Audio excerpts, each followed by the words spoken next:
Hi everyone, welcome back to Mudra mix. तो yes, फिर से अपने सीरीज़ को कंटिन्यू करते हुए जो कि एमसीक्यू का सीरीज़ है। बस फ़र्क यही है कि आज का जो पर्टिकुलर टॉपिक है वो है पॉल साइंस से, यानी कि पॉलिटिकल साइंस से।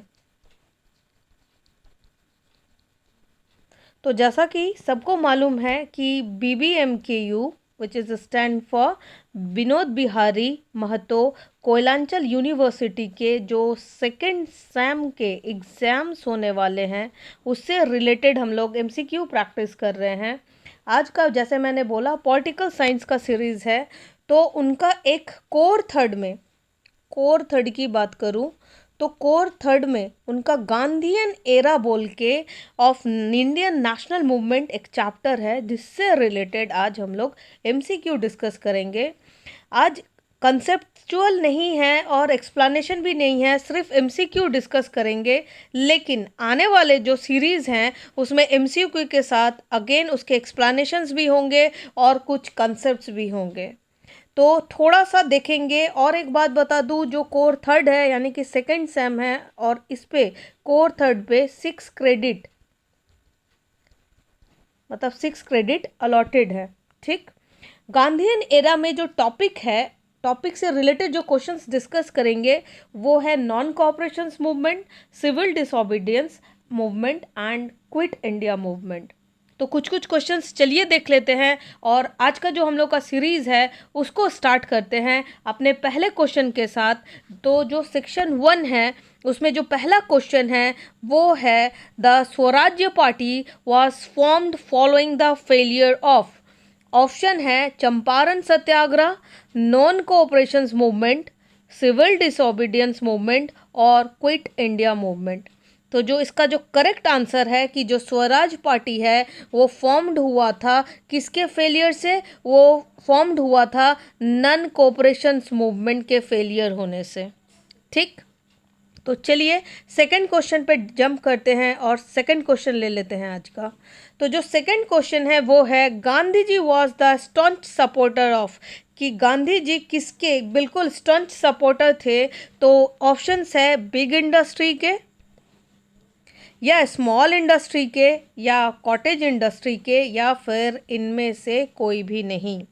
तो जो इसका आंसर है करेक्ट वो है कॉटेज इंडस्ट्री के गांधी जी बिग सपोर्टर और स्टंट सपोर्टर थे। तो चलिए आज का जो थर्ड क्वेश्चन है उसको ले लेते हैं। Who was the last British viceroy of India. Options हैं, जो ऑप्शंस गिवन है वो है Lord Wavell, Clement Attlee, Lord लिथिंगो एंड लॉर्ड माउंटबेटन। तो इसका जो करेक्ट आंसर है वो है Lord Mountbatten was the last British viceroy of India. जो आज का जो फोर्थ क्वेश्चन है उस पर जंप करते हैं और देखते हैं फोर्थ क्वेश्चन क्या है। Which of the following are the most important teachings of Gandhi ji. Yes, we all are known कि उनका दो प्रोमिनेंट के कारण फेमस हुए थे। एक था ट्रुथ, सत्य, और दूसरा अहिंसा यानी कि नन वायलेंस। ये उनका मंत्र था, मंत्र भी बोल सकते हैं, ये उनका मिशन भी था, और वो हाईलाइटेड भी इन्हीं दो पर्टिकुलर पॉइंट्स पे थे। यानी कि कुछ भी हो गया पर वो इन दो चीज़ों से अपने लाइफ में कभी कॉम्प्रोमाइज़ नहीं किए। That's why we tag him as Mahatma Gandhi. तो जैसा कि ऑलरेडी आई टोल्ड यू कि इसके आंसर्स, अब मुझे नहीं लगता कि इसके ऑप्शंस देखने की ज़रूरत है। तो गिवन ही है truth, non violence, religion and satyagraha. तो उनका जो टीचिंग जो बेस था, जो इम्पोर्टेंट टीचिंग बेस था वो था ट्रुथ एंड नॉन वायलेंस, ना कि रिलीजन और सत्याग्रह। सत्याग्रह वाज अ मूवमेंट, वो उनके थ्रू चलाया गया एक मूवमेंट था, लेकिन उनका टीचिंग नहीं था। तो उनके जो टीचिंग थे वो थे option C, 1 truth and second non violence, यानी कि सत्य और अहिंसा। इन पर वो बिलीव भी करते थे और इनके तहत वो पूरे अपने लाइफ में इन्हीं प्रिंसिपल पर काम भी करा।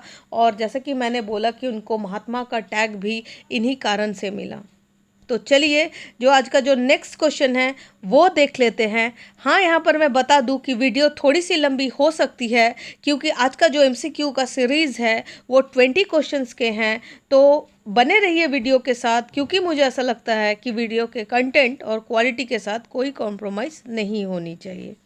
तो चलिए देख लेते हैं आज का जो 5th नंबर का क्वेश्चन है, वो है who attend the Congress of oppressed nationalist at Brussels in 1927 on behalf of the National Congress. कौन नेशनल कांग्रेस के बिहाफ में ब्रुसल में जो कांग्रेस ऑब्रेस्ट नेशनलिस्ट हुआ था 1927 में, किसने पार्टिसिपेट करा था और किसने अटेंड करा था?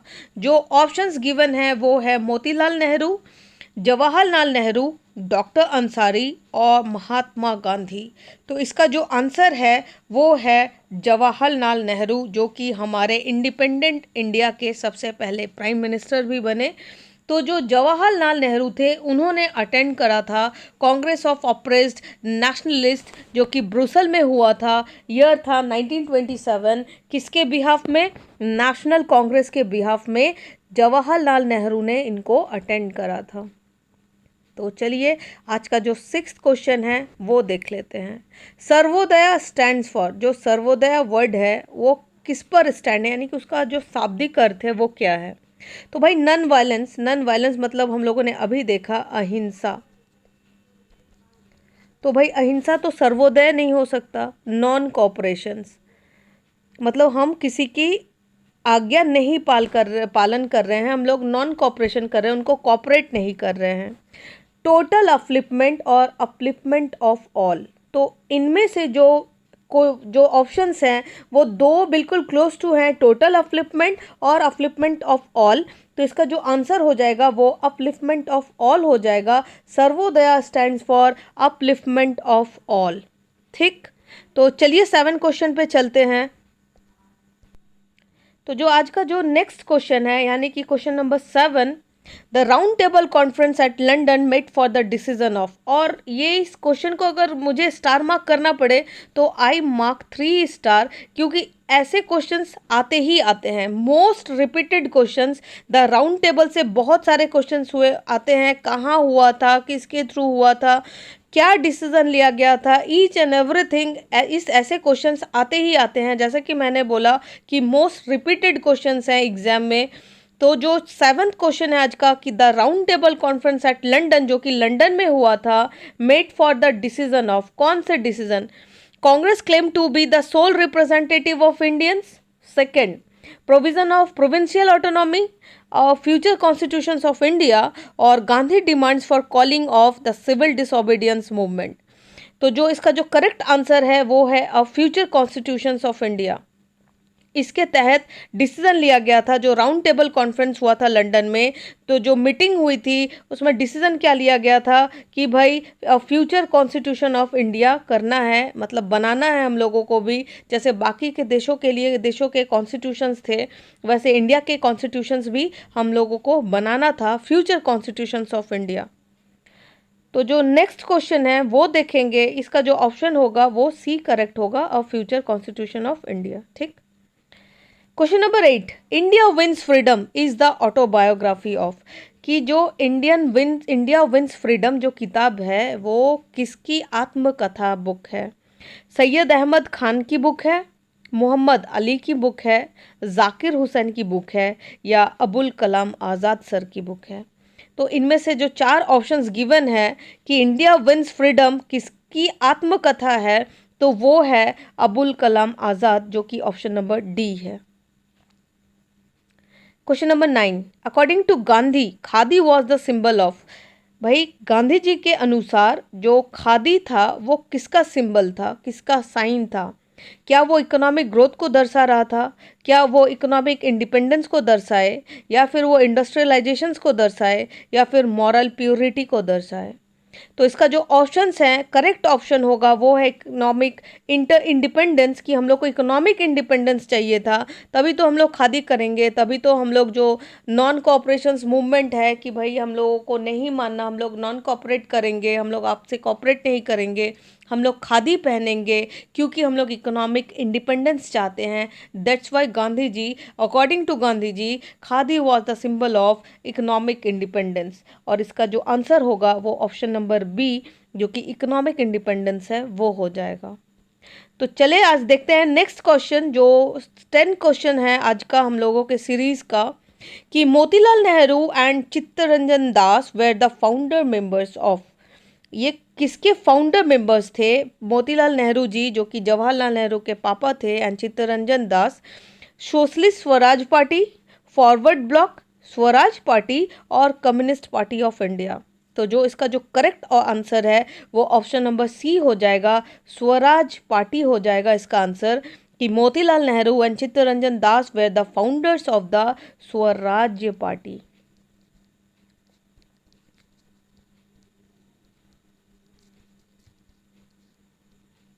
तो चलिए आज का जो 11 नंबर के क्वेश्चन होते हैं उसको ले लेते हैं और देखते हैं कि नेक्स्ट क्वेश्चन क्या है। तो जो आज का जो 11 नंबर का क्वेश्चन है वो क्वेश्चन है, who was the author of the book unto this last which influenced Gandhi, Gandhi जो कि गांधी जी को इन्फ्लुएंस किए थे यानी कि प्रभावित किए थे। कौन ऐसे ऑथर थे जिन्होंने बुक लिखा था अनटू दिस लास्ट, और इससे गांधी जी बहुत ज़्यादा प्रभावित थे। तो जो राइटर्स के ऑप्शंस गिवन है वो है Ruskin bond, Pushkin, John Ruskin और बोरिस येल्स्टीन। तो इसका जो करेक्ट आंसर हो जाएगा वो हो जाएगा John Ruskin was the author of the book unto this last which influenced Gandhi ji, जो कि गांधी जी को इन्फ्लुएंस किए थे या प्रभावित किए थे। तो आज का जो 12 नंबर का क्वेश्चन है और 12वें नंबर का क्वेश्चन है वो है, who was the president of the Indian National Congress when the Mountbatten plan was accepted. जब माउंटबेटन का प्लान एक्सेप्टेड हो गया था उस समय कौन प्रेसिडेंट था इंडियन नेशनल कांग्रेस का? तो जो ऑप्शंस गिवन है वो है जेबी कृपलानी, मौलाना आज़ाद, जवाहरलाल नेहरू, सरदार पटेल। तो इसका जो करेक्ट आंसर है वो है option number A, JB Kripalani was the president of the Indian National Congress when the Mountbatten plan was accepted. जब उनका प्लान एक्सेप्टेड हुआ था माउंटबेटन जो कि लास्ट वॉइसरॉय थे ब्रिटिश के, तो इनका जब प्लान एक्सेप्टेड हुआ तब जो प्रेसिडेंट थे वो थे जेबी कृपलानी। तो चलिए नेक्स्ट क्वेश्चन ले लेते हैं, who develop the idea that means justify the ends. किसने ये आइडिया दिया था कि जिसका मतलब है कि मीन्स जस्टिफाई द एंड्स? जो ऑप्शंस गिवन है वो है राजा राम मोहन राय, कौटिल्य, दयानंद सरस्वती और महात्मा गांधी। तो इसका जो करेक्ट आंसर है कि मीन्स जस्टिफाई द एंड्स ये किसने डेवलप करा था? तो ये महात्मा गांधी ने डेवलप करा था। तो भाई एक छोटा सा बात बता दूं, उनको जो महात्मा का टैग मिला था वो यूं ही नहीं मिल गया था। नोट में जो महात्मा गांधी की जो पिक है वो यूं ही नहीं है, उनके पीछे उनके जो काम थे, उनके जो डिसिप्लिन्स थे, उनके जो एथिक्स थे वो बहुत मायने रखते हैं। उस समय जब ये आए थे महात्मा गांधी, उस समय इंडिया की जो हालत थी, सारे लोग स्प्रेड थे, आपस में कन्फ्लिक्शंस था। उस स्प्रेडेबल देश को उन्होंने अपने जो स्पीच के थ्रू हो या फिर उनकी जो भावनाएं थी सत्य और अहिंसा, उनके थ्रू उन्होंने एकजुट किया था। That's why we call him Mahatma. तो भाई Mahatma Gandhi develop the idea that means justify the ends. आज का जो 14 नंबर का क्वेश्चन है वो है, provincial autonomy was one of the important features of the act of. कौन सा एक्ट है जो प्रोविंशियल ऑटोनॉमी इंपॉर्टेंट हो जाता है, किसके फीचर्स में आते हैं? तो भाई इसके जो ऑप्शंस गिवन है वो 1909, 1919, 1935 और 1858। तो इसका जो करेक्ट ऑप्शन है वो है option number C, 1935।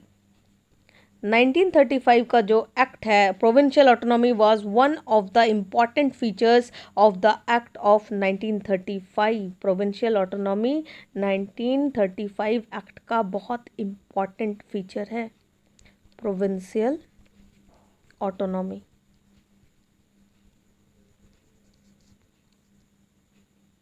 Next, Mahatma Gandhi's remark, a post-dated check on crumbling bank is regarding the proposal of, कौन सा मिशन था या फिर कौन सा प्लान था? Wavell plan, cabinet mission, Simon commission और क्रिप्स मिशन। तो इसका जो करेक्ट आंसर है और करेक्ट ऑप्शन है वो है क्रिप्स मिशन, जो कि ऑप्शन नंबर डी है। ये हो जाएगा आंसर इसका कि Mahatma Gandhi remarks a post dated cheque on crumbling bank is regarding the proposal of Cripps mission.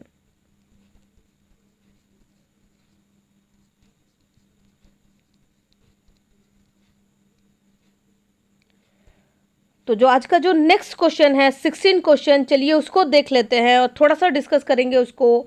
The issue on which the civil disobedience movement of 1930 was launched was, कौन सा इशू था जिसके कारण हम लोगों को सिविल डिसोबीडियंस मूवमेंट को लॉन्च करना पड़ा इन द ईयर 1930 को। तो रीज़न क्या था? तो पहला जो ऑप्शन यहाँ गिवन है कि salt monopoly exercise by the British government, we all are known कि सॉल्ट टैक्स इम्पोज था, तभी तो सॉल्ट लॉ को ब्रेक किया गया था, गांधी जी ने उनको ब्रेक किया था, क्योंकि जो हमारा बेसिक, जो बिल्कुल बेसिक गुड्स है सॉल्ट, उस पर ब्रिटिश ने टैक्स लगा रखा था। इसका जो बी ऑप्शन है कि the propose execution of the Bhagat Singh. C option is equal employment opportunities for Indian और कंप्लीट फ्रीडम, या फिर पूर्ण स्वराज जिसको बोला जाता है,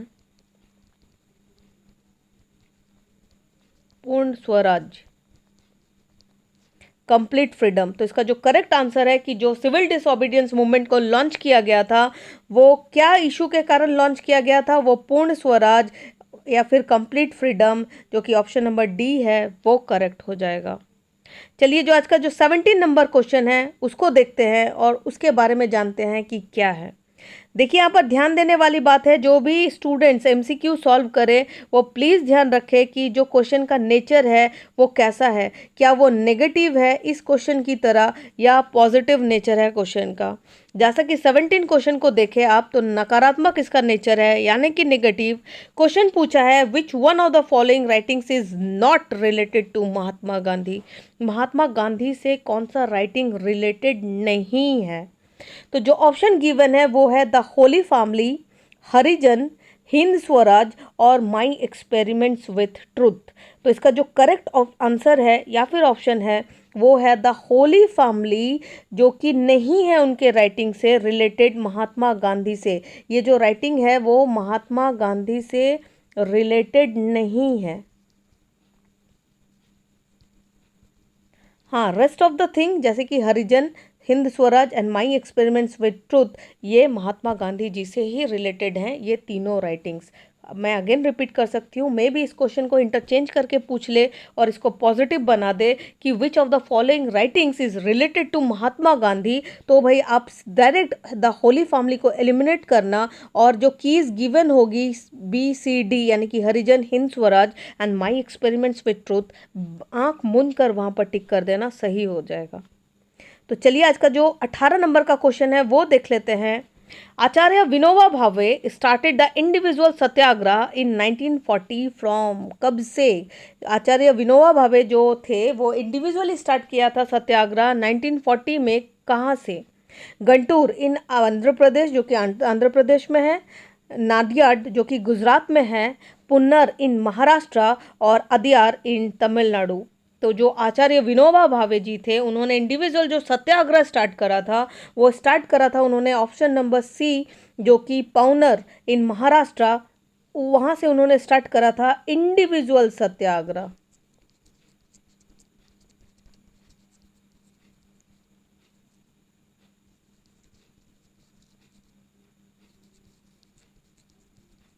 इंडिविजुअल सत्याग्रह उन्होंने स्टार्ट किया था आचार्य विनोबा भावे जी ने, और जो टाइम पीरियड था वो था 1940।